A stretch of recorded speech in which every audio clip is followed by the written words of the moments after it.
E aí galera, sejam bem-vindos ao Universo Nerd, com meu nome é Marcelo e o vídeo de hoje é sobre a história do Snyder Cut. A gente vai começar pelo básico então. O Snyder Cut é a Liga da Justiça da versão do diretor Zack Snyder.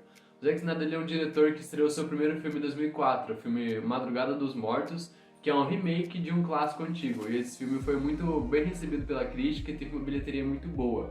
Depois desse filme, em 2007, o Snyder lançou o filme 300. Eu acho que você já deve conhecer o diretor por aí, porque 300 é um filme que muita gente assistiu mais de uma vez e gosta muito. O filme 300 foi a primeira adaptação de quadrinhos que o Snyder fez, e posteriormente ele fez uma segunda adaptação, que foi o filme Watchmen, que também dispensa apresentações, eu vou colocar umas imagens dele aqui. Então, conhecendo já um pouco da trajetória do diretor, a gente tem que colocar o cenário dos cinemas da época.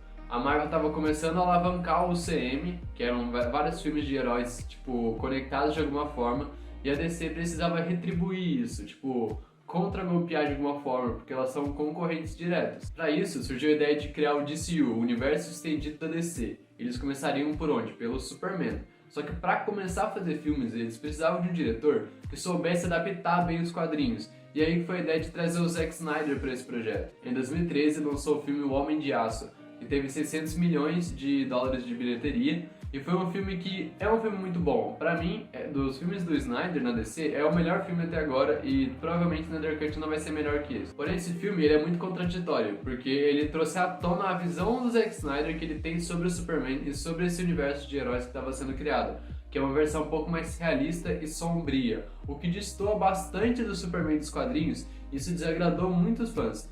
Porém, é um filme bom, então o pessoal gostou. Agora, partindo pro segundo filme do DCU e continuação direta do Homem de Aço, a gente tem Batman vs Superman, A Origem da Justiça, de 2013. Primeiramente, esse filme foi vendido como uma batalha épica entre o Superman e o Batman, e como uma introdução do Batman também, porque até agora a gente só tinha o filme do Superman. Então esse filme teve um marketing muito bom, camisetas, tinha posters, tipo assim, tava todo mundo esperando para eles entrar em conflito. E a gente queria saber também o porquê o Batman e o Superman iam brigar. Então esse filme foi um filme que vendeu muito, teve uma bilheteria de 200 milhões a mais do que o primeiro filme. Porém, é aqui que começa a controvérsia agora. Esse filme, a versão de cinema, que tem 2 horas e meia, é um filme ruim. O filme não tem muito contexto, você não consegue entender direito porque o Batman e o Superman estão brigando. É um filme meio picotado, então, apesar da bilheteria ser boa, porque teve uma publicidade boa, o filme foi ruim. Então, devido ao feedback negativo, a Warner lançou uma segunda versão desse filme, chamada de versão definitiva, que tinha meia hora de cenas a mais. Cenas que foram cortadas do filme, que o diretor queria que ficassem lá, mas a Warner acabou cortando, então o filme ficou bem grande, ficou umas 3 horas. Só que assim, se você assistiu o filme que foi lançado no cinema primeiro e a versão definitiva, você vê que a versão definitiva ela é muito superior, porque ela adiciona um contexto maior à briga entre o Superman e o Batman. No primeiro você ficava assim, nossa, mas por que esses caras estão sendo na porrada desse jeito? Aí no segundo você fica, porra, não tem como eles não brigar, entendeu? Foi em Batman vs Superman que nasceu a primeira rachadura entre os fãs. Porque apesar do filme do Superman ser um filme um pouco controverso, mas todo mundo achou legal porque era um filme bom, esse filme, a visão do Snyder sobre aquele universo tinha sido maior ainda, o que deixou muitas pessoas desconfortáveis, porque estava fugindo daquele clássico do Batman e do Superman nos quadrinhos. Logo, os fãs foram divididos. Tem aquela parcela dos fãs que gosta muito do filme, porque gosta dessa visão sombria e realista, e tem aquela parcela dos fãs que não gosta, porque reclama que o Superman está muito desesperançoso e muito melancólico, que o Batman está mais sombrio do que ele já é, e criou essa rachadura aqui. Posteriormente, a Warner tinha planejado o lançamento de vários filmes, Aquaman, Mulher Maravilha, Esquadrão Suicida, e Esquadrão Suicida foi lançado, porém o filme foi horrível, foi um fracasso de bilheteria.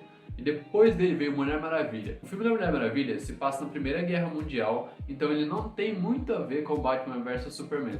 É uma visão um pouco diferente. Ele é um filme muito esperançoso, a Mulher Maravilha é um símbolo de esperança e tal, é um filme um pouco mais engraçado.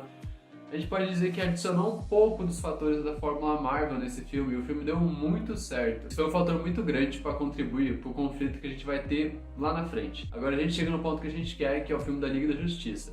Primeiramente, a ideia que o Snyder tinha para esse filme era uma trilogia, que a Warner desconsiderou, e tinha possibilidade de ser uma duologia, mas vamos atentar a um filme. Devido ao feedback de Batman vs Superman, a visão do Snyder não estava sendo muito aceita por grande parte dos fãs. E Mulher Maravilha, que tinha um pouco mais de esperança e um pouco mais de alívio cômico, tinha dado muito certo. Então o Snyder escreveu uma continuação da história que ele estava escrevendo, Porém, essa primeira versão do que seria o filme da Liga da Justiça foi considerada uma versão muito agressiva, muito sombria, muito violenta. Os executores acabaram que descartando ela. Então, esse filme que saiu da primeira vez em 2017, vai sair de novo agora, ele faz parte de uma segunda ideia que o Snyder teve, então já é um pouco mais suavizado do que aquela primeira ideia que ele tem. Porém, para gravar esse filme já houve um conflito, porque assim, a visão do Snyder não estava sendo muito bem aceita pelos fãs, por uma parte dos fãs. Só que era uma parte que significa bilheteria. Então, isso é muito dinheiro, entendeu? E Mulher Maravilha, que tinha um contexto ali, uma linguagem, uma visão diferente dessa visão mais sombria do Snyder, tinha sido bem aceita. Foi um sucesso de bilheteria, foi um sucesso de crítica também. Então, o que estava acontecendo ali dentro? O Snyder começou a gravar o filme dele, só que os executivos estavam com medo daquele ficar muito sombrio e não ser bem aceito e eles perderem dinheiro. E colocaram mais 2 diretores dentro daquele filme pra suavizar o Snyder, pra influenciar ele a deixar o filme um pouco mais leve. Então, mesmo com essa pressão dos executivos e dos 2 diretores, o Snyder acabou conseguindo gravar o filme. É aí que uma reviravolta na história acontece quando o Snyder passa por uma tragédia pessoal. A sua filha de 20 anos, que já vinha há um tempo lutando contra a depressão, se mata. E isso pra ele teve muito peso. Então, como aquela parte do filme que eles estavam gravando? Eles estavam gravando o filme lá, beleza, gravou, e agora ia pra pós-produção. E ainda tinha conflito nessa área da pós-produção, porque ele queria o filme de um jeito, os caras queriam o filme um pouco mais colorido. E ele estava muito frágil já por causa da morte da filha dele e acabou abandonando o projeto. Essa fragilidade do Snyder e o fato dele ter abandonado o projeto da Liga da Justiça, a Warner viu isso como uma oportunidade para fazer o filme que eles queriam. Então, como eles queriam um filme um pouco mais Marvel, eles chamaram o Joss Whedon, que é o diretor do Vingadores Era de Ultron, para terminar o filme, regravar umas cenas e lançar um filme diferente. Essa regravação foi feita, o Joss Whedon chegou lá com um roteiro de mais de 80 páginas a mais para colocar no filme, e ele acabou usando só meia hora das 2 horas e meia que o Snyder tinha gravado. O filme da Liga da Justiça foi lançado e ele foi mal recebido por todo mundo. Ele teve 600 milhões de bilheteria, que foi a menor bilheteria até agora, falando dos 3 filmes, né? Homem de Aço, Batman vs Superman e Liga da Justiça. E ninguém gostou do filme, porque aquele filme parece uma concha de retalhos. Eles tiveram a ideia do Zack Snyder que ela foi cortada e colocaram cenas em cima e não ficou legal. E não ficou legal pelo fato também de que, se você assistir O Homem de Aço, assistir o Batman vs Superman, quando você vai assistir o Liga da Justiça, é um filme com uma linguagem completamente diferente. Parece que não tá conectado, não é o mesmo universo. Aí todo mundo ficou tipo, o quê? Que filme é esse? O filme ficou muito zoado. Devido a essa recepção extremamente negativa do filme, começou a surgir uns boatos de que o filme que o Snyder tinha gravado era bem melhor do que esse filme que o Joss Whedon recortou e fez por cima. E o que contribuiu para esses boatos não deixarem de ser boatos e começarem a se levantar é que o Aquaman, Jason Momoa, ele tinha confirmado que o filme que eles estavam gravando antes era melhor. O Snyder Cut começa a dar seus primeiros passos aí. Então esse assunto começou a ser citado em algumas entrevistas. E o ator que interpreta o Cyborg, o Ray Fisher, ele acabou declarando que 90% do que ele gravou como Cyborg pro filme do Zack Snyder não foi pra tela. Então tinha muito conteúdo ali que o Joss Whedon não gravou e tinha rolado até umas acusações de racismo por parte dele. Então o que o Zack Snyder fez foi ele aproveitou esse hype que estava sendo criado em volta de boatos sobre o filme dele e começou a postar imagens na internet do que seria o seu filme. Uma das primeiras imagens que ele postou foi uma imagem do Darkseid no momento de uma invasão que tinha acontecido anteriormente na Terra, que no filme do Joss Whedon foi o Lobo da Steppe que invadiu. E só de aparecer o Darkseid ali, o hype já aumentou extremamente, porque isso muda a história quebrada que a gente viu no filme para uma história bem melhor. Então o Snyder começou a liberar imagens do Darkseid, imagens do Superman com uniforme preto, imagens do Caçador de Marte, e o hype subiu. E a hashtag Release the Snyder Cut, realizem o corte do Snyder, ganhou muita força na internet. Porém, não foi somente essa pressão dos fãs na Warner que fez o Snyder Cut ser real. Um fator muito importante também foi que a Warner estava lançando seu serviço de streaming, o HBO Max. Eles precisavam arrecadar pessoas, precisavam de pessoas comprando seu serviço de streaming e eles tinham que ter um produto muito sedutor para fazer isso.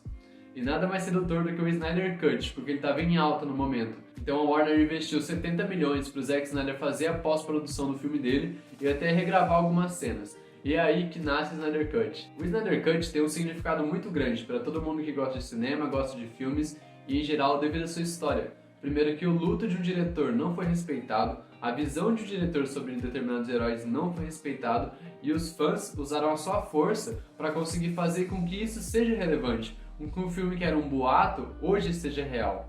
O Snyder Cut lança dia 18, que eu tô gravando esse vídeo dia 17, então é amanhã, mas pra quem tá vendo, foi ontem que lançou. Como esse filme é um marco pros fãs que lutaram por isso, ficaram 2 anos levantando hashtag, prestando a Warner pra fazer. É um marco pro Snyder, que agora pode fazer o filme que ele queria, pode homenagear a filha dele que morreu. A gente do Universo Nerd vai fazer uma live amanhã, 7 horas, amanhã sábado às 7 horas, pra gente falar do filme, pra gente conversar com vocês, as nossas impressões, a gente quer muito que vocês participem. Então, esse foi o vídeo falando da trajetória do Snyder Cut. Muito obrigado por terem assistido e até mais, até amanhã.